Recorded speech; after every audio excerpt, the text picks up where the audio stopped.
انا محمد جبر، سي او في جي ايجنسي. النهارده انا معايا حد استفدت جدا من فيديوهاته ومعلوماته. القعده معاه بتغير لك تفكيرك في الفلوس وفي حاجات تانية كتير، خاصه في التخطيط المالي. معايا المستشار المالي الشهير في دبي والخليج، استاذ فؤاد صدقي. تحب تعرف نفسك ازاي؟ اهلا بيك الاول يا جبر وشكرا على الاستضافه. اعرف نفسي ازاي؟ زي ما انت قلت انا مستشار مالي بقالي حوالي 21 سنه من 2003، وبقالي اخر 15 سنه منهم ما بين دول الخليج بالاخص الامارات. بجانب ده انا زوج واب لطفلين، وبحب ربنا اعرف يخليك. نفسي على اني بحب اعرف نفسي على اني ترافلر كمان. انا السفر من هواياتي المسيطره على حياتي الى حد كبير. دايما بقول لاصدقائي انا اغلب فلوسي ضايعه على السفر والكتب، يعني نادرا ما بصرف في حاجات تانية. وجنب كل ده انا شخص مش عايز اقول مدمن، بس هي يعني انا مدمن تعليم ومدمن يعني obsessed with learning، يعني احب اي حاجه ينفع اتعلمها بدور عليها واجري وراها واتعلمها. فانا متعلم قارئ مسافر اب ومستشار مالي. ما شاء الله. لا، انا عارف ان انت مدمن تعليم. آه، يعني انا يعني مش شاطر قوي في الحته بتاعت التعليم دي، بس طبعا لما ببص لك بحس ان انا ما جيتش في التعليم يعني. طيب هسالك سؤال نبدا بيه. القرش الابيض ينفع في اليوم الاسود، ولا اصرف ما في الجيب ياتيك ما في الغيب؟ لا، خلينا في النص الاولاني احسن. طب ماشي. يعني انا من مدرسه القرش الابيض ينفع في اليوم الاسود. اصرف ما في الجيب ياتيك ما في الغيب، دي ممكن تبقى مرحله متقدمه شويه. تكون كل حاجه established، تكون كل حاجه على ارضيه صلبه. عندي فائض ساعتها ممكن اتصرف فيه زي ما انا عايز. لكن الاحسن طبعا انك انت تبقى عامل حساب المستقبل، فالقرش الابيض ينفع في اليوم الاسود عندي احسن من اصرف ما في الجيب ياتيك ما في الغيب. طيب النهارده ممكن تقول لنا امتى انا احتاج مستشار مالي، والمستشار المالي اصلا بيعمل ايه بالظبط؟ المستشار المالي ده شغلانه من الشغلانات القليله اللي انا ما باحبش التجميع عمومًا، لكن ده من الشغلانات القليلة اللي أقدر أقول إن كل الناس محتاجاه. يعني يمكن الناس اللي زاهدة عن الحياة بس هي اللي ممكن ما تبقاش محتاجة مستشار مالي. أغلب الناس بتبقى محتاجة دكتور، وأغلب الناس بتبقى محتاجة مهندس، وأغلب الناس بتبقى محتاجة الحاجات اللي بتستعملها في يومها الطبيعي عادي. بس للأسف في منطقتنا العربية المستشار المالي مهنة مش مشهورة أوي، مش معروفة أوي، بالرغم من أهميتها، لأن المستشار المالي كل اللي بيعمله حاجات ليها علاقة بالفلوس. وأغلب الناس إن ما كانش كل الناس، الفلوس شيء مهم جدًا في حياتها، وشيء بتتعامل معاه بصورة يومية، وأغلب الناس بتشتغل عشان الفلوس علشان كذا وكذا وكذا وكذا. فالمستشار المالي باختصار شغلته إن هو بيخطط لك حياتك تمامًا ماديًا، يعني بيقول لك تصرف في إيه وما تصرفش في إيه، بيراجع معاك يقول لك أنت بتصرف هنا غلط وهنا صح، هنا ممكن تزود شوية، هنا ممكن تقلل شوية. ده على جانب التخطيط المالي. في حتة تانية إنه بيقول لك طيب أنت أحسن استثمار بالنسبة لك ممكن يكون الاستثمار الفلاني أو غيره أو غيره، على حسب ظروفك وإمكانياتك وأهدافك والمدة اللي فاضلة لك علشان تستثمر فيها أو كده. ده غير إن قبل خطوة الاستثمار هو كمان بيساعدك يقول لك تحوش إزاي وتحوش فين وتحوش ليه، وتفكروا مع بعض في الأهداف دي. فالمستشار المالي شغلته إن هو ينظم لك حياتك المالية من الألف للياء. أنت لما بتتعب بتروح لدكتور، لما بتبقى عايز تبني عمارة بتروح لمهندس، وهكذا. فلما تكون عايز تظبط حياتك المادية وحياتك المالية لازم يكون عندك مستشارك المالي. في اوروبا وامريكا ودول العالم الاول المهنه دي مفيش حد بيعيش من غيرها ومفيش حد ما يعرفهاش، لكن هي تعتبر جديده شويه في منطقتنا العربيه بالرغم من اهميتها. فده المستشار المالي شغلانته ان هو يظبط لك حياتك ماليا. انا دلوقتي اقتنعت ان انا محتاج مستشار مالي، فاول ما اجي لك ايه الاسئله اللي انت هتسالها لي عشان تعرف تفيدني؟ طبعا هو في بيبقى زي لما تروح لدكتور برضو كده، بيبقى في الاول زياره بتبقى فيها استشاره او كونسلتيشن، ان هو بيدرس حالتك الحاليه من كل الاوجه اللي ليها علاقه بحالتك الصحيه. انا بعمل نفس الحكايه. فاول ميتنج مع كلاينت او اي حد بيدور على استشاره ماليه بيكون ان انا بعرف عنه كل تفاصيل حياته الماليه الحاليه، كل اللي ليه واللي عليه ومصاريفه ودخله والكلام ده كله. وبناء عليه بحدد له ايه الانسب بالنسبه له كتغييرات يبتدي يعملها في حياته علشان توديه في الطريق لتحقيق اهدافه اللي هو بيدور عليها. فحاجتين بعرفهم في اول مره بنقعد مع بعض. اول حاجه بعرف الوضع الحالي عامل ازاي، احنا بنسميها الفاكت فايند، يعني انا بدور على كل الفاكتس او الحقائق اللي موجوده عند الكلاينت اللي انا بقعد معاه. بناء على الارقام دي ببتدي بعدها اعرف منه كمان ايه الحاجات اللي هو بيدور عليها، ايه الهدف بتاع المقابله دي، ايه اللي هو بيدور عليه يخرج بيه كنتيجه من المقابله بتاعتنا، اللي هي بتكون الاهداف الماليه اللي هو عايز يحققها. الخطوة اللي بعد كده إن أنا باخد كل الأرقام دي وباحسب الحسابات بتاعة الراجل ده على حسب ظروفه، على حسب أهدافه اللي عايز يوصل لها، وباطلع بخطة. فدي بتبقى قعدة تانية أو تالتة بنقعد مع بعض أي عدد من المرات يكون محتاجه يعني. فبقعد معاه في القعدات اللي بعد كده وبرسم له، بوضح له الخطة اللي أنا رسمتها له دي، إنه طيب أنت عشان توصل للهدف ده محتاج تعمل واحد اتنين تلاتة، عشان توصل للهدف ده محتاج تعمل واحد اتنين تلاتة، وعشان توصل للهدف ده محتاج تبطل واحد اتنين تلاتة، وهكذا. بس فالقعدة الأولانية بتبقى تجميع حقائق، القعدة التانية بتبقى الاقتراح بتاع الخطة اللي هو يمشي عليها عشان تحقق له أهدافه المالية. في ال 21 سنة اللي فاتوا أكيد قعدت مع ناس كتير جدا. إيه أكتر غلطات شائعة عند الناس؟ أنا لما اتفرجت الصراحة على فيديوهاتك حسيت إن أنا ماشي أصلا غلط، يعني حياتي أساسا ماشية غلط. فأكيد أنت يعني شفت في الفترة اللي فاتت دي غلطات كتير جدا عند ناس كتير، فقول لنا كده أهم غلطات الناس بتقع فيها يعني. هي طبعًا الغلطات المالية بتختلف من شخص للتاني، لكن أقدر أقول إن في غلطة رئيسية موجودة عند معظم الناس، اللي هي غلطة، عارف أنت في آخر كل شهر كده شخص بيشتغل وبيقبض مرتبه في أول الشهر، وبعدين ييجي على تلات أرباع الشهر كده أو حاجة، يقول لك أنا كان معايا فلوس كان في رقم معايا أنا مش عارف الفلوس دي راحت فين. جملة أنا مش عارف الفلوس دي راحت فين، هي دي أكتر غلطة شائعة عند الناس، إنه دايمًا بيبقى في بند كده عندنا اسمه أنا مش عارف الفلوس دي راحت فين. عند كل الناس هتلاقي كلنا قُلنا الجملة دي في وقت من الأوقات، دي بتيجي عن طريق الحاجات اللي بتتصرف دايمًا كل شهر من غير ما ناخد بالنا، وبأرقام صغيرة، واحدة ورا التانية ورا التالتة، تلاقي هنا كوباية قهوة، تلاقي هنا هنخرج خروجة مش عاملين حسابها، هنجيب لعبة لمش عارف مين، عندي هدية. حاجات كتير أوي بنصرف فيها بأرقام قليلة، لكن متكررة جدًا وبتتغير من شهر للتاني، لكن على طول البند ده موجود. فأكتر غلطة موجودة عند أغلب الناس هي غلطة إن هم مش عاملين tracking أو مش عاملين مراقبة لمصاريفهم الشهرية بتمشي إزاي.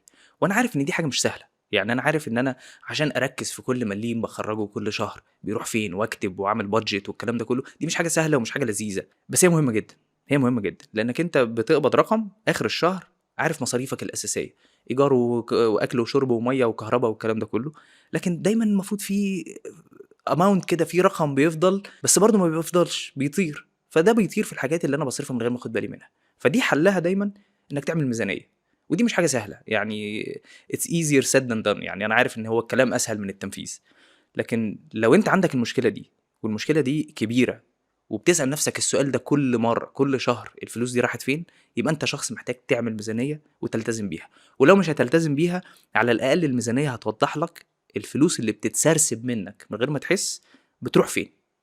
فهتيجي في آخر كل شهر لو أنت التزمت بالميزانية وكتبت كل مليم بتصرفه، هتلاقي إن في تفاهات وحاجات صغيرة جدًا كتير أشهرها في مصر السايس مثلًا، يعني السايس ده ميزانية لوحده وما بناخدش بالنا منها، 5 هنا في 10 هنا في مش عارف إيه، آخر كل شهر جمّع الأرقام دي كلها هتلاقيها دي مبالغ كبيرة، آخر كل سنة بقى جمّع الرقم ده هتلاقيه رقم محترم.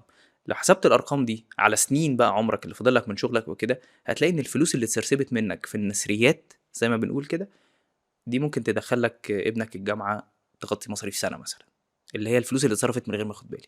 فدي أكتر غلطة شائعة عند الناس، إن في فلوس بتتصرف من غير ما آخد بالي. هي فعلا غلطة شائعة، هي مش شائعة، هي عند كل الناس هي تحديدا يعني. أصبحت طبيعة تانية، أصبحت يعني هي second بقت nature كده، فعلا إن في بالظبط. فلوس بتروح مننا وإحنا مش مراقبينها. ايه الفرق اللي ممكن حد يحسه لو عمل تخطيط مالي؟ يعني هيفرق معايا في ايه قدام؟ عايزين نوضح ده للناس. انا عرفت منك من الحلقات ومن القعده معاك انا هيفرق معايا ايه في التخطيط المالي بتاعي. عايزين نوضح للناس عشان نبين لهم اهميه التخطيط المالي في حياتهم. هو للأسف المشكلة دي ما بتتحسش غير لمّا يكون متأخر أوي. يعني مشكلة إن أنت ما عملتش حساب التخطيط المالي من بدري، ما بتحسش بيها إلا في معظم الأوقات when it's too late، خلاص الموضوع اتأخر. فييجي شخص يقعد معايا علشان يبتدي يخطط لحياته المالية، ويكون ابنه مثلًا داخل الجامعة كمان سنة، كمان سنتين. طب أنت كنت فين من 10، 15 سنة؟ برضه دي مشكلة شائعة عند ناس كتير أوي، إنه دايمًا حاسين إنه لسه المستقبل بعيد أوي، إن أنا لسه ابني عنده سنتين 3، ده قدامه 15 سنة على ما يخش الجامعة، أبقى أفكر في الموضوع ده كمان 10 سنين. ويوم بيجر التاني، سنة بتجر التانية، التالتة، وفجأة إيه ده؟ ده أنا ابني داخل الجامعة السنة الجاية ومعيش فلوس أدخله الجامعة. دي برضه مشكلة شائعة جدًا، إنه عدم التخطيط من بدري ما بيتحسش مشكلته غير في الوقت المتأخر. فالميزة الأساسية لإنك أنت تبتدي الموضوع ده، إنك أنت لمّا بتقعد مع حد عايش القصة دي ودارس القصة دي وفاهم يقول لك إيه، بيخطط لك ال15 20 30 سنه اللي جايه من حياتك، بحيث انك تبتدي من دلوقتي صح بدل ما تتزنق بعدين. اغلب الناس عندها التفكير بتاع طب بكره، طب الشهر الجاي، طب انا هفكر قبلها بشويه، وفي الاخر بيلاقي نفسه اتزنق. يعني انا كتير قوي من الناس اللي بتيجي تقعد معايا بسمع منهم جمله يا انت كنت فين من 10 15 سنه. انا كنت موجود، بس يمكن انت ما كنتش عارف ان الاوبشن ده موجود. بس دي فرصه ان احنا نعرف الناس انه التخطيط المالي من الحاجات المهمه جدا، زي الاهتمام بصحتك، زي الاهتمام باكلك، زي الاهتمام بحاجات تانية كتير انت بتهتمش بيها. التخطيط المالي ده هيساعدك على المدى البعيد احسن بكتير قوي واوفر بكتير قوي من لو ما فكرتش في ده وما خططتلوش من دلوقتي، بتدفع الثمن بعدين لما يكون متاخر. يعني طبعا انا شايف ان التخطيط المالي ممكن يدخل ابنك جامعه احسن، ممكن يخليك عايش في بيت احسن بعد فتره، ممكن يخليك راكب عربيه احسن. يعني هو ده اللي تقريبا كل الناس بتطمح ليه في الحياه. صح، بس هو مش كده وبس، انت كمان في حاجات تانية ما بتاخدش بالك منها طول ما انت على قوة العمل، طول ما انت بتشتغل وبتقبض وبيخش لك دخل.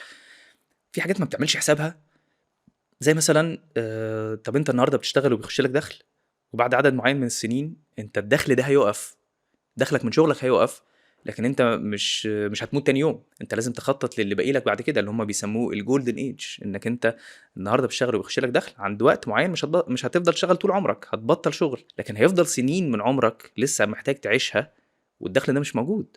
وفي ناس بيبقى عندها الاعتقاد بتاع ان انا بعد ما هخلص شغل مصاريفي هتقف، وده اعتقاد خاطئ تماما، لان انت مصاريفك ان لم تكن هتفضل زي ما هي ممكن تزيد.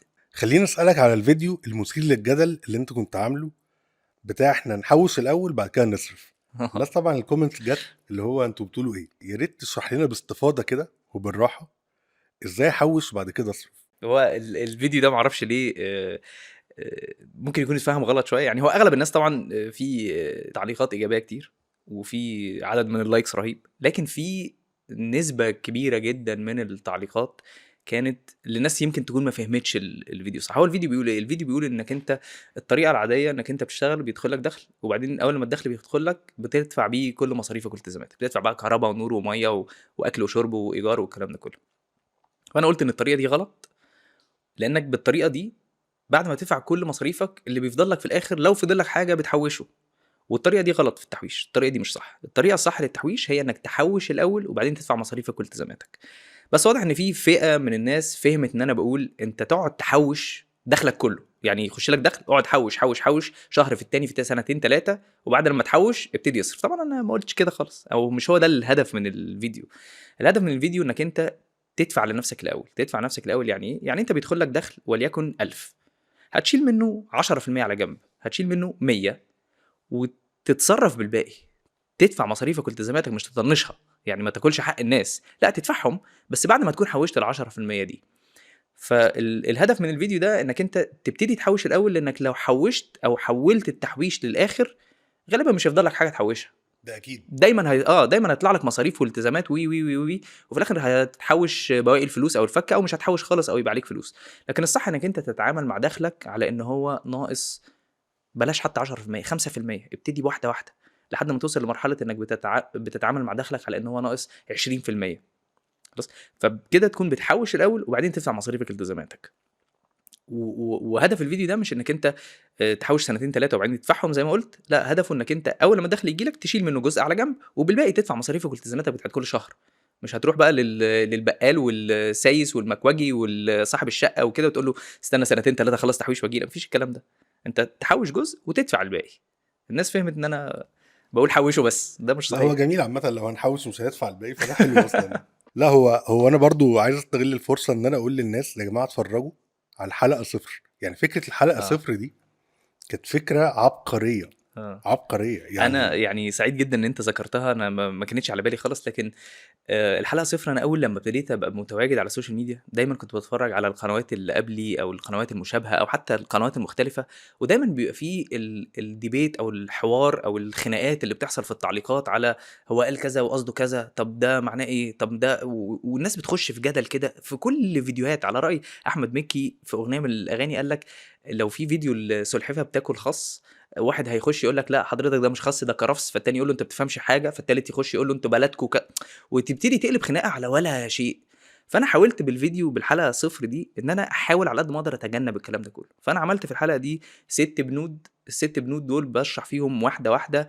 يا جماعة أنا باتكلم في كذا ومش باتكلم في كذا، ما تسألنيش عن كذا وده مش تخصصي، والطريقة اللي أنا باتكلم بيها، وما تطلبش مني استشارة مالية أونلاين لأن أنا مش هاقدر أدّي لك الموضوع ده في comment، هابقى باقول لك أي كلام، حاجات زي كده. فشرحت كده مبادئ أساسية عشان أحاول أضع قواعد لقناة دروس في الفلوس، بحيث إن هي تبقى الفيديو ده بيجاوب على أسئلة كتير أوي مقدمًا. فأنا كتير من التعليقات بتيجي لي معايا 100,000 أعمل بيهم إيه؟ فباقول له اتفرج على البند الرابع من الحلقة 0 على قناة اليوتيوب. في ناس هتعتقد إن هو هيخش هيلاقيني باقول له هتعمل إيه بال100,000، أنا ما باقولش كده خالص. أنا البند الرابع ده باقول بمنتهى البساطة إنه أنا ما أقدرش أدّي لك استشارة مالية من غير ما أدرس كل حاجة عنك، وإلا هاكون باقول لك أي كلام. أنت لو رُحت للدكتور وقُلت له أنا عيان تعبان في حاجة، وراح قال لك خُد الدوا ده، يبقى الدكتور ده بيهجّص. قبل أمّا يقول لك خُد الدوا ده، لازم يعمل لك تحاليل وفحوصات ويكشف عليك ويعرف حالتك ويعرف الmedical history بتاعك وبعدين يدّي لك الدوا. إنّما لو رُحت للدكتور وقُلت له أنا تعبان فقال لك خُد الدوا ده، يبقى ده دكتور سيبه وتمشي. فنفس الحكاية، أنا كمستشار مالي ما أقدرش أقول لك اعمل كذا، لإن الكذا ده بالنسبة لك اللي هو ممكن يبقى كويس جدًا، ممكن يبقى مُضِر جدًا لحد تاني. في مصطلح ظهر كده في الفترة الأخيرة أنا بالنسبة لي يعني سمعته مؤخرا، اللي هو الحرية المالية. يقول لك أنت لازم يبقى عندك حرية مالية. إمم. يعني زمان كنا نقول إيه تبقى غني، دلوقتي بقى في حاجة اسمها الحرية المالية. فإمتى أقدر أقول إن أنا عندي حرية مالية وإزاي أوصل لها أساسا؟ طيب هو المصطلح common أوي دارج أوي الفترة اللي إحنا فيها دي فعلًا ده حقيقي. أنا ليّا تعريف للحرية المالية وفي كتير في حتّة المالية أو الfinance عمومًا ما هواش كلام مكتوب على الحجر، ما هواش كلام مُقدّس. يعني في نظريات كتيرة أوي من أكبر أسامي الfinancial advisory في العالم بتقول strategies ضد بعض. في ناس بتقول كذا وناس بتقول عكسها، فهو مش كلام مُقدّس يعني. فأنا ليّا تعريف عجبني قريته وعجبني للحرية المالية وهو ده اللي أنا ملتزم بيه. وأنا باقول إن الحرية المالية هو إنك تعمل اللي أنت عاوزه وقت ما تبقى عايز تعمله وللمدة اللي أنت عايزها. فلو فكرت فيها كده هتحس إن أنت بقيت إنسان خارق، إنك تعمل اللي أنت عايزه وقت ما تحبه وللمدة اللي أنت عايزها. دي بمعنى آخر إنك أنت يبقى معاك كمية لا متناهية من الفلوس، أو مش شرط تكون لا متناهية، بس يكون معاك فلوس كفاية إنك يبقى عندك حرية الاختيار. عايز تشتغل، تشتغل. عايز تسافر، تسافر. عايز تقعد في بيتكم شهر، عايز تروح حتة وتقعد تعمل meditation وعارف إن كل مصاريفك متغطية والكلام ده كله is taken care of، يعني معمول حسابه. أنت كده ممكن تكون وصلت لمرحلة الحرية المالية. بس هو خلّي بالك الهدف مش إنك توصل لمرحلة الحرية المالية، والهدف مش إنك تكون غني، والهدف مش إن يكون معاك فلوس كتير. الهدف الحقيقي وده ينطبق على 99.9 من الناس، إن ما كانش 100%، بس أنا ما باحبش التعميم يعني، بس ممكن تقول الهدف اللي الناس كلّها بتدوّر عليه هو إنك تبقى سعيد. أنت ممكن تبقى سعيد ومعاكش فلوس، أنت ممكن تبقى سعيد ومش حَر ماليًا، لكن عندك شعور بالرضا، عندك شعور بالسعادة، عندك شعور بالاكتفاء. أنت هدفك إنك تكون سعيد، مش إن يكون معاك فلوس وتكون غني. لكن شئنا أم أبينا الفلوس هي أداة رئيسية للوصول أو للمساعدة إلى الوصول للسعادة. السعادة مش في الفلوس، لكن الفلوس بتساعد على الوصول للسعادة، لو كان هو ده هدفك أساسًا. في ناس هدفها مش الفلوس خالص وسعيد. أنا ده بالنسبة لي أحسن بكتير أوي من اللي معاه فلوس ومش سعيد. وبرضه هنا عايز أجيب سيرة في كلام بيتقال كده أنا مش باقتنع بيه خالص، اللي هو الأغنيا دول ناس أشرار، أو السعادة مش في الفلوس، أو المال أصل كل الشرور، أو الكلمات اللي من النوع ده أنا باشوفها محبطة جدًا وباشوفها مش حقيقية. لأن هو ما حدش قال السعادة في أو هي السعادة مش في الفلوس، هي السعادة في الحاجات اللي بتقدر تعملها عن طريق الفلوس. بالظبط. والفلوس نفسها ما هياش ولا خير ولا شر. أنت الفلوس نفسها ممكن تعمل بيها الخير وممكن تعمل بيها الشر. فهي الفلوس في حد ذاتها ولا هي خير ولا شر، إنما تصرفك بيها هو اللي عامل إزاي، هو ده اللي بيحدد بقى إذا كانت هتستعملها في المكان الصح والّا هتكون سبب تعاسة أو غيره. الناس فعلا كلها بتدور على السعادة وشايف ان السعادة في الفلوس. انا ممكن مثلا من وجهة نظري شايف ان السعادة في الرضا، زي ما انت تفضلت وقلت كده ان في ممكن واحد يبقى معاه فلوس بس مش سعيد قوي، والعكس. طيب الشباب الصغير ننصحهم بايه؟ يعني زي ما احنا برضو اتكلمنا ان التخطيط المالي مهم جدا والناس دايما بتيجي متأخر.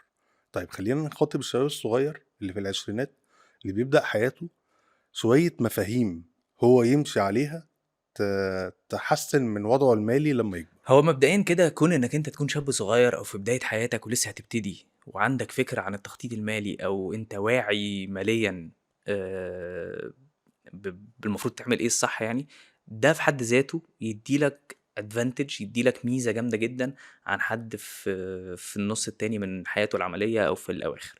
فكون ان انت لسه شاب صغير وهتبتدي كده، لو ركزت في الموضوع ده هتفرق جامد قوي عن حد هيبتدي يركز في الامور الماليه من نص حياته العمليه، حتى لو هو كان معاه فلوس اكتر بكتير، حتى لو الشخص اللي في نص حياته العمليه ده معاه فلوس اكتر بكتير وبيقبض اكتر بكتير. كون انك انت يبقى عندك وقت، انا في رايي ميزه الوقت كبيره جدا، وانا في رايي الوقت اهم بكتير من الفلوس. لو عندك وقت هتعرف تعمل فلوس، بس لو معاك فلوس الدنيا كلها وما عندكش وقت هتعمل ايه بالفلوس؟ ما لهاش اي لازمه. فالوقت عندي قيمته عاليه جدا. فكون انك في بدايه حياتك العمليه وهتبتدي تخطط لحياتك عمليا، انت اوريدي كده معاك ادفانتج. بس عشان تعملها صح ازاي، في مبادئ بسيطه كده كويس جدا انك انت تبتدي تطبقها. لازم طبعا مبدئيا يكون عندك مصدر للدخل، يعني ما تتوقعش ان انت هتنجح ماليا وانت ما بتشتغلش وانت مش لاقي تاكل، ما ينفعش. فلازم يكون عندك مصدر للدخل. بعدين في شويه تقسيمات كده لازم تكون من ضمن مكونات الحياه الماديه السليمه. يعني بعد ما يكون عندك مصدر دخل لازم تعمل خطه للتحويش. زي ما قلنا من شويه، لازم كل مليم يدخل لك لازم تدفع لنفسك الاول، لازم تامن مستقبلك، لازم تشيل جزء على جنب، لازم تبني emergency fund اللي هو صندوق طوارئ. في حاجات كتير قوي تعملها، بس كل ده تعمله عن طريق ايه؟ عن طريق انك انت تقرر انا هحوش كل شهر 5% من دخلي، 10% من دخلي. عرفت تحوش 20% يبقى ممتاز وهايل. طبعا دي بتختلف من حد للتاني، لان في واحد بيقبض 1000، في حد بيقبض 10، في حد بيقبض 100. كل ما كان دخلك اكبر كل ما النسبه اللي انت بتحوشها ممكن تدي لك فرصه للتحويش اكتر. فاول حاجه يكون عندك مصدر دخل، تاني حاجه تعمل خطه للتحويش، تالت حاجه لازم تامن بقى، لازم يكون عندك صندوق للطوارئ. التحويش اللي انت بتحوشه ده تشيل منه جزء على جنب، ده للطوارئ بس، ده للمصاريف اللي تغطيك من 3 ل 6 شهور من غير ما يكون عندك مصدر للدخل. افرض سبت شغلك، افرض حصل لك ظرف طارئ، افرض اي حاجه مشابهه لكده، يكون عندك جزء على جنب لليوم ده، اللي هو زي ما قلنا في الاول خالص، القرش الابيض ينفع في اليوم الاسود. فالقرش الابيض ده هو صندوق الطوارئ. رابع حاجه لازم تعمل خطه تامينيه لانجازاتك بقى. انت هتبتدي تشتغل وفي بدايه حياتك وبتبتدي تحوش وبتبتدي وعملت صندوق التوفير او صندوق الطوارئ ده على جنب، لازم تامن الكلام ده. وخصوصا لو انت في بدايه حياتك ومتجوز جديد او مخلف جديد او اب الاطفال صغيرين، لازم تبتدي تامن حياتك من ناحيه البروتكشن، اللي هو التامين الصحي، تامين الحياه. تشوف تحسب مع نفسك حسبه كده بسيطه قوي. هي كئيبه شويه وبايخه شويه لكن مهمه جدا. انه انا النهارده موجود وبصرف على عيلتي وعيالي، طب لو انا بعد الشر بكره مش موجود، مين اللي هيصرف على الكلام ده؟ عارف كان في مسلسل كنت بتفرج عليه مشهور قوي اسمه بريكنج باد. بريكنج باد الراجل بطل المسلسل في اول حلقه ولا تاني حلقه اكتشف ان هو عنده مرض خطير وهيموت. قعد في دقيقتين ثلاثه كده وراح حاسب كل الحسابات في دماغه. مصاريف البيت كام في السنه، مصاريف اكل وشرب كام في السنه، مصاريف ابني لحد ما يخلص مدرسه ويخش الجامعه وحسب الحسبه دي كلها وقال انا محتاج اوصل للرقم ده. فانت اقعد مع نفسك واحسب الرقم ده. طبعا ما تعملش زي ما الراجل ده عمل لان هو اشتغل في حاجات غلط ودخل شمال. يعني نشوف. بس احسب الحسبه دي لنفسك، انه لو انا بكره مش موجود محتاج كام عشان يامن مستقبل مراتي وعيالي. كل دي من ضمن الخطوات اللي بتعملها عشان يبقى عندك حياه ماديه سليمه. بعد لما عندك مصدر دخل وبتحوش على جنب وعملت صندوق الطوارئ وعملت التامين ده، بتبتدي بعد كده بالفلوس اللي انت بتحوشها دي تبتدي خطه للاستثمار. يعني ما ينفعش اول لما تشطح تنطح، ما ينفعش اول لما تبتدي بالاستثمار، لا، في خطوات قبلها تاخدها.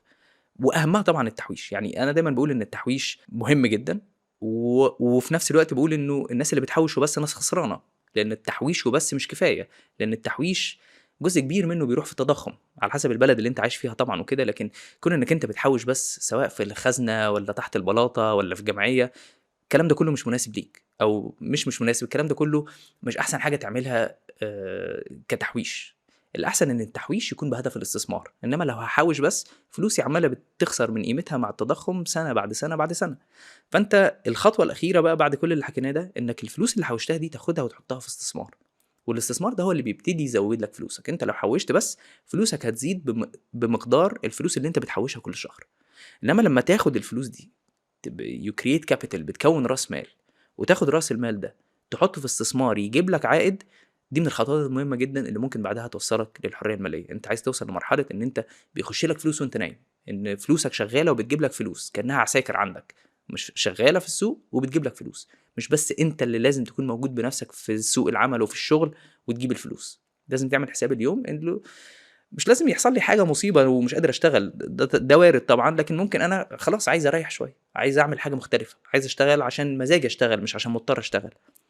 علشان توصل للمرحلة دي لازم يكون عندك فلوس بتجيب لك عائد يغطي الفجوة ما بين لو بطلت شغل وعملت حاجة تانية.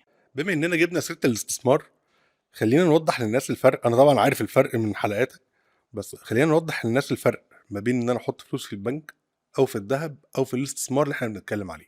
هي دي حاجات متفرقة جدا، وممكن يبان ان كل ده حاجة واحدة بتندرج تحت بند الاستثمار، بس ده مش حقيقي، لان الاختلافات ما بين الحاجات اللي انت قلتها واكتر منها كبيرة شوية، وهي بتختلف زي ما قلنا من شخص للتاني. يعني الاستثمار في الشهادات البنكية مثلا ممكن يكون مناسب لشخص ومضر جدا لشخص.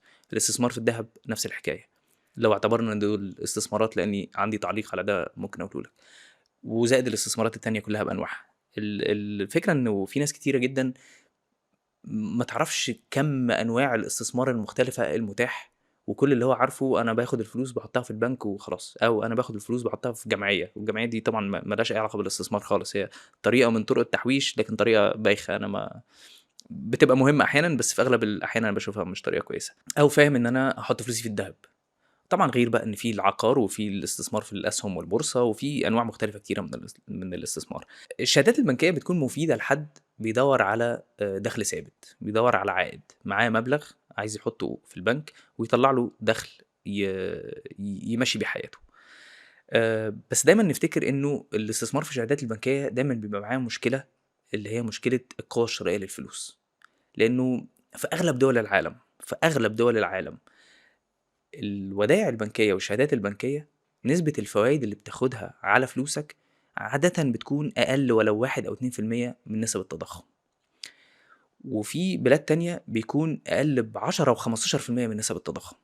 قليل قوي لما بيكون العائد اللي بيجيلك موازي لنسبة التضخم. في الحالة دي انت بس هتحافظ على القيمة الشرائية لفلوسك، تمام؟ لأنك بتحط الفلوس بعد سنة بتاخدها مثلا، أو بعد سنتين أو 3 بتلاقي ان القيمه بتاعتها بعد سنتين 3 هي نفس قيمتها قبل سنتين 3، فبتجيب بيها نفس الحاجات ما بتزيدش. هي بيبان ان الرقم زاد عشان بيتحط لك فوائد، لكن الفوائد دي جزء كبير قوي منها بيروح في التضخم. فدي الشهادات البنكيه، ولكنها مفيده جدا لحد بيدور على دخل ثابت ومستقر ومضمون بنسبه كبيره جدا. نيجي للذهب. الذهب ليه علاقه قويه جدا بقوه العمله في البلد اللي انت عايش فيها، لان الذهب ليه سعر عالمي واحد، لكن في عملات التضخم عليها عالي جدا لدرجة انك انت تحول فلوسك لذهب، ده بيحافظ على قيمة الفلوس. في دول تانية العملة بتاعتها قوية جدا، فلو حولت فلوسك لذهب ممكن ده ما يبقاش مناسب جدا، لان الذهب ما هواش استثمار، الذهب برضه بيحاول يحافظ على قيمة الفلوس، وعلشان تطلع منه ارباح ده بيكون على المدد الطويلة جدا. والذهب كمان في عيب ان هو مش بيطلع لك دخل، مش زي شهادات البنك مثلا. لكن في الدول اللي عملتها ضعيفة او التضخم على عملتها عالي جدا، الذهب خيار كويس جدا، الذهب خيار ممتاز، لانه بيحافظ على قيمة الفلوس، بس مش شرط يكون مناسب لكل الأشخاص في كل الدول. البلاد اللي برضو فيها تضخم عالي واللي عملتها ضعيفة، ومن الطرق اللي انت تحافظ بيها على فلوسك وتزيد كمان مش بس تحافظ عليها، ممكن الاختيار بتاع الاستثمار العقاري او الريل استيت والانفستمنت في البروبرتي، ده يكون اختيار ممتاز لانه بيحافظ على قيمة الفلوس ان لم يكن بتزيد. وفي اوبشن تاني ظريف جدا مع الاستثمار العقاري، انك انت مش بس سعر الوحدة بتاعتك او الشقة او البيت ايا كان اللي انت جايبه بيزيد مع الوقت، لا انت كمان ممكن تأجره لو انت مش محتاج تعيش فيه، انت كمان ممكن تأجر البيت ده. فانت عندك نوعين من الدخل ممكن او نوعين من المكسب ممكن يحصلوا عن طريق الاستثمار العقاري. في الدخل بتاع الرنتال انكم اللي هو فلوس بتجيلك بصفة دورية من الإيجار، وعندك حاجة اسمها كابيتال ابريشيشن. كابيتال ابريشيشن يعني العقار نفسه او الاسيت نفسه، غير ان هو بيجيب لك فلوس ايجار، العقار ده نفسه مع الوقت سعره كمان بيزيد، فانت بتعمل كابيتال جينز، بتكسب على رأس المال، وبتعمل باسيف انكم او بيدخل لك دخل شهري او سنوي او زي ما يكون عن طريق تأجير الوحدة دي. فبرضه الاستثمار العقاري مفيد جدا في الحكاية دي.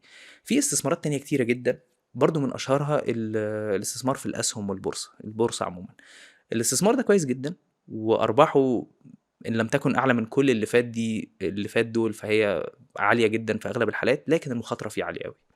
فأنت ممكن تستثمر في أسهم، ولو انت مش فاهم كويس قوي ممكن تلاقي نفسك خسرت نص فلوسك، تلات ارباع فلوس. عارف الناس اللي بنشوفها اتجننت من ده فلوسه كلها بالظبط طارت في يعني البورصه. ومع ذلك فاغلب المستثمرين الكبار استثماراتهم بتكون في البورصه، لانه لو انت فاهمها صح وبتلعبها صح، دي من اكتر الحاجات اللي بتكسب فلوس وخصوصا لو هتلعبها على المدى الطويل برضو، لانك كل ما كان المدى اطول كل ما كان الريسك اقل، لانك ممكن تشتري سهم سعره ينزل، لو بعته هتخسر، بس لو عندك وقت وتقدر تستنى، مجرد ان هو مرتفع تاني او ارتفع زياده عن النقطه اللي انت كنت شاري عندها، هتطلع بمكسب كويس جدا. فهي بتختلف من شخص للتاني على حسب اهدافه هو ايه، لكن مفيش استثمار واحد مناسب للناس كلها. لو كان في استثمار واحد مناسب لكل الناس كانت كل الناس عملته، ده مش صحيح ومش حقيقي. انواع كتيره جدا على حسب انت بتدور على ايه. يعني دي برضه معلومة ممكن مش كل الناس مركزة فيها، اللي هي فكرة ايه، يعني لو كل الاستثمارات تنفع يعني هو في واحد منهم احسن لكل الناس، كان كل الناس فعلا عملته. بص فكر فيها يعني كده، دي مش بس على حاجة منطقية جدا يعني. مش بس على مستوى الاشخاص، على مستوى الحكومات. لو كان في استثمار هو ده احسن استثمار كانت كل الحكومات عملته. يعني لو الاستثمار العقاري خلاص احنا مش هنشتغل في ولا حاجه غير الاستثمار العقاري، بس مفيش حاجه اسمها كده.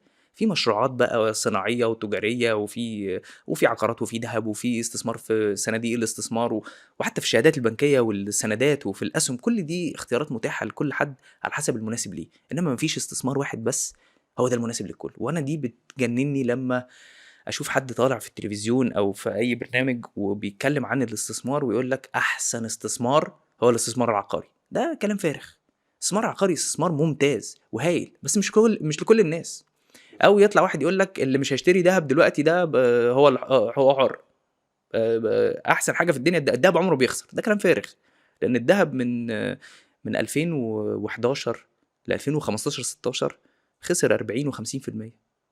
الخساره دي ما بيحسهاش الشخص اللي عملة بلده ضعيفة أو عليها تضخم عالي، لأن زي ما اتفقنا الذهب بيحافظ على قيمة الفلوس. لكن الشخص اللي معاه دولار، اللي معاه يورو، اللي معاه ين ياباني، ده من 2011 ل 2015 16 الذهب نازل 40 45%. فما فيش حاجة اسمها الذهب عمره بيخسر، لا الذهب بيخسر، وزيه زي أي سلعة بيطلع وبينزل وبيطلع وبينزل.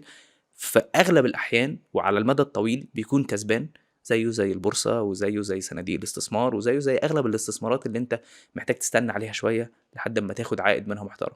إنما فكرة إن الذهب عمره ما بيخسر ده كلام فارغ. طيب هسألك سؤال هو يبدو غير منطقي شوية، الحرية المالية تبدأ من كام يعني؟ أنت بتزنقني بالسؤال ده على فكرة. لا، هو مفيش حاجة اسمها تبدأ من كام.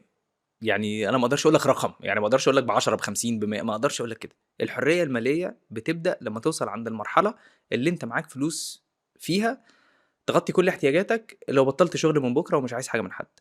ده برضو تعريف سطحي للموضوع. كام؟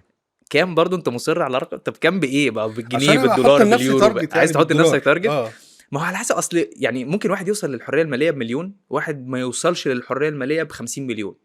ما اقدر، مفيش رقم. بس لو عايزني اديك رقم عشان نبقى بنهزر، ب 15. 15 ايه بقى؟ 15 ايه مليون؟ في ما فيش تطلعونيش مفيش القمر. حاجه اسمها فيش رقم ينفع للناس كلها، ومفيش رقم هو انت لو وصلت عند الرقم ده انت حر ماليا. لا مفيش كده. 100 مليون دولار، مفيش حاجه اسمها كده. طب هل اللي معاه 100 مليون دولار وحاسس ان هو عنده حرية مالية بيشتغل؟ بص هو ده سؤال ظريف جدا. اه ليه بقى؟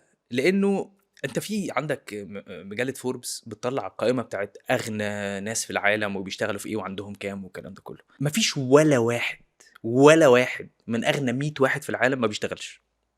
مفيش ولا واحد ما بيشتغلش، مع انه عنده فلوس تغطيه. مش هو تغطي انت عارف ايلون ماسك اشترى تويتر بحاجه 40 مليار دولار باين، صح؟ كان حاجه 40 مش مليار فاكر دولار الرقم اعتقد. بس هو حدود دي يعني. لو صرفت كل يوم 50,000 دولار، مش عارف محتاج 1100 سنة باين عشان يبقى معاك تبقى صرفت ما الرقم ده، نلحقش. حاجة كده يعني. وإيلون ماسك بيشتغل، وإيلون ماسك عنده فلوس تقوم بلد. مفيش حد من أغنى الناس اللي في العالم بيبطل شغل. أنا ما شفتهاش. في ناس كتيرة جدا معاها فلوس كتير جدا وما بتشتغلش. بس أنا شخصيا بفكر أنا لو معايا الفلوس اللي في الدنيا كلها من أولها لآخرها أنا هزهق بعد شوية. يعني أنا إحساس الشغل، إحساس إنك أنت بتشتغل عشان حاجة عندك سبب تقوم عشانه الصبح، ده في حد ذاته مكسب كبير قوي. بروجرس، انت عايز تحس بالتطور، عايز تحس انك بتفيد، عايز تحس انك بتزود قيمة، بتاد فاليو. ولو عندك الفلوس اللي في الدنيا كلها وبطلت تحس بقيمتك، ده بالنسبة لي اوحش بكتير قوي من ان ما يكونش معاك فلوس ولسه شغال على اهدافك. فعشان كده هتلاقي ان اغنى الناس في العالم معاهم فلوس تغطيهم من هنا لحد 100 سنة جاية وبيشتغلوا. هي الفكرة برضو، انا يعني كنت من فترة كده، فترة طويلة يعني، كنت بفكر في الحتة دي اللي هو ايه، انت الواحد مثلا يحس ان هو لو بياخد اكس خلاص تمام. اللي بيحصل ايه؟ ان الانسان دايما كل ما يوصل لنقطة بيبقى عايز يروح اللي بعدها. صح.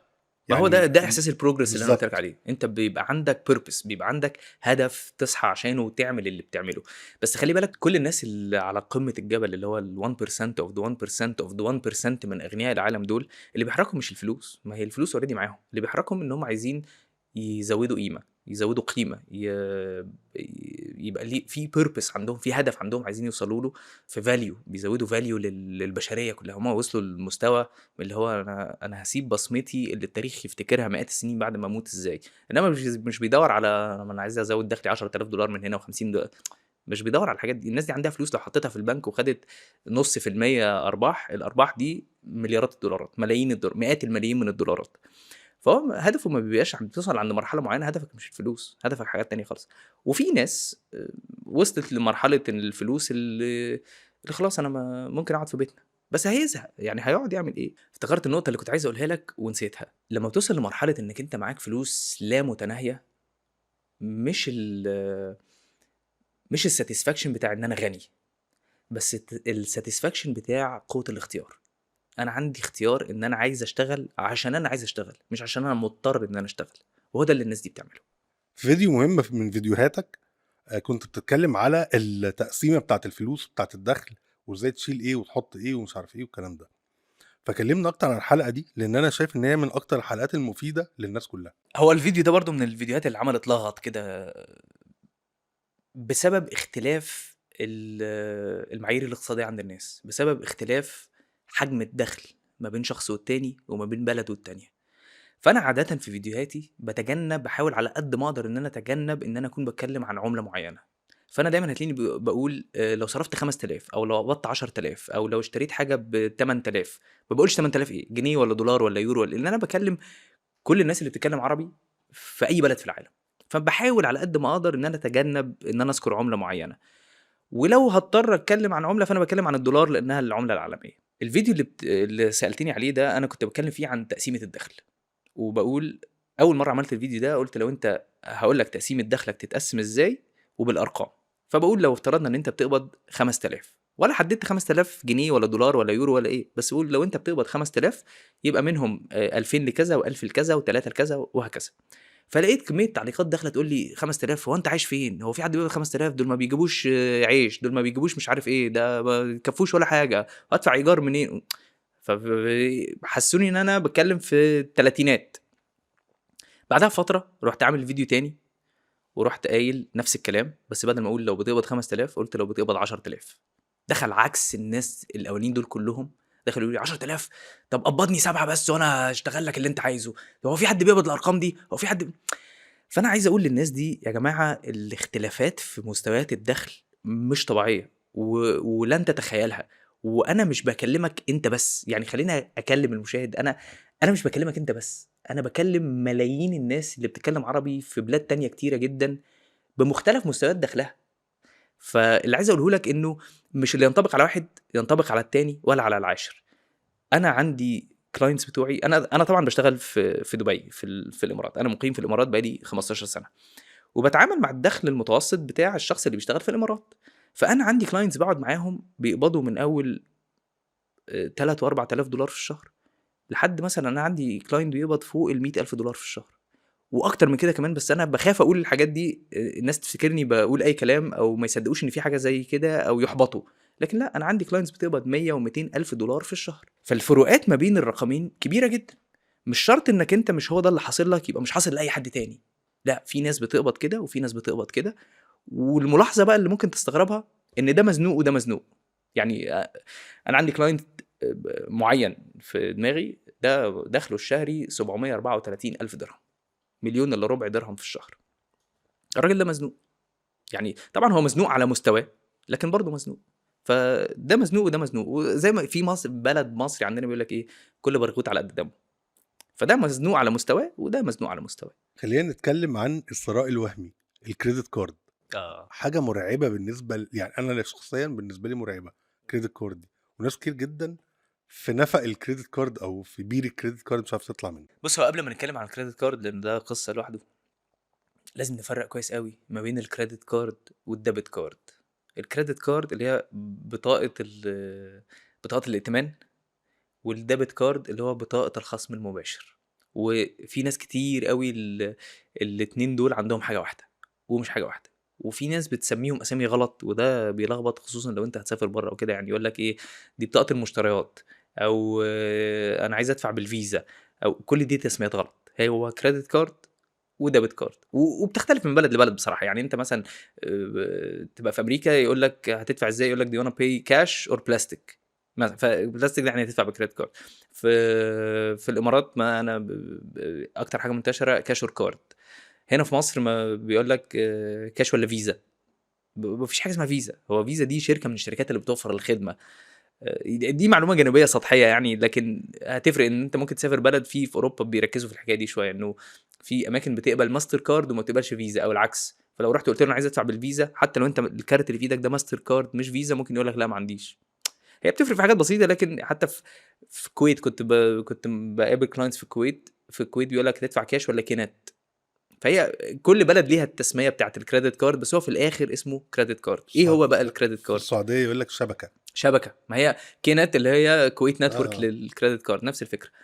ف ايه هو الكريدت كارد؟ الكريدت كارد هو الفلوس اللي البنك مسلفها لك، مش فلوسك. يعني انت معاك كريدت كارد، سواء كان ماستر او فيزا او ديسكفري او نوع الكريدت كارد، بصرف النظر عن نوعه. انت معاك كريدت كارد، البنك بيقول لك انت الليميت بتاعك 10000 20000 100000. الليميت بتاعك ده اوعى تعتبر ان ده فلوسك. ده مش فلوسك خالص، ده فلوس البنك مسلفها لك تمشي بيها حالك. ليه بنفيتس كتيره جدا وليه مساوئ لو استعملته غلط. انا من الناس اللي بتحب جدا الكريدت كارد. انا كل مصاريفي والتزاماتي بدفعها بالكريدت كارد، عمري ما بستعمل الديبت كارد. لو انت مش هتقدر تلتزم بطريقه استعمال الكريدت كارد صح، خليك في الديبت كارد. ايه هو بقى الديبت كارد؟ الديبت كارد هو فلوسك اللي في حسابك في البنك. هي مجرد ان انت عندك في البنك 10 20 50، بتاخد كارت. الكارت ده بدل ما تقعد تسحب من المكنه او تمشي بكاش او كده، بتدفع بيه من فلوسك اللي في البنك. خلاص. فالكريدت كارد فلوس البنك مسلفها لك، ما هياش فلوسك. الديبت كارد فلوسك اللي في البنك، تتصرف فيها زي ما انت عايز.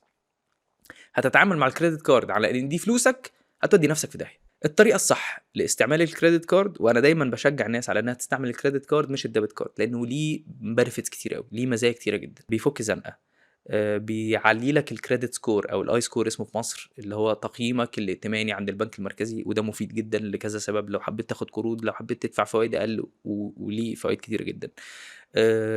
وقلنا بينقذ موقف، وممكن تاخد تخفيضات في اماكن كتيره جدا متعاقده مع مصدر الكارت او كده. وانا من المهمين جدا بالنسبه لي انك انت لما بتستعمل الكريدت كارد بتاخد بوينتس. كل مليم بتدفعه بكريدت كارد بيتحول لنقط عندك في حسابك، والنقط دي ممكن تحولها لكاش ترجع لك على حسابك. ممكن تشتري بيها مشتريات ببلاش، ممكن تسافر بيها. ودي اكتر طريقه انا بستعملها في كريدت كارد. انا كل سنه ليا سفريه او اتنين، ان ما كانش ثلاثه، ما بدفعش فيهم ولا مليم، بسبب ان انا بستعمل البوينتس بتاعت الكريدت كارد بتاعي. فانا كل عيشتي بستعمل الكريدت كارد.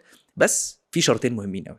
الشرط الاولاني ان اي مليم هتستخدمه من الكريدت كارد تسدده للبنك في نهايه المده المحدده او قبل نهايه المده المحدده. البنك بيقول لك انت ليك 55 يوم تسد فيهم، ليك 40 يوم تسد فيهم، زي على حسب نظام البنك. اي فلوس هتسحبها من الكريدت كارد او اللي بيتسمى فيست المشتريات او كده، اي فلوس هتسحبها من الرقم من الحساب ده، ترجع تسددها قبل نهايه المده المحدده. ده هيساعدك في حاجات كتيره جدا.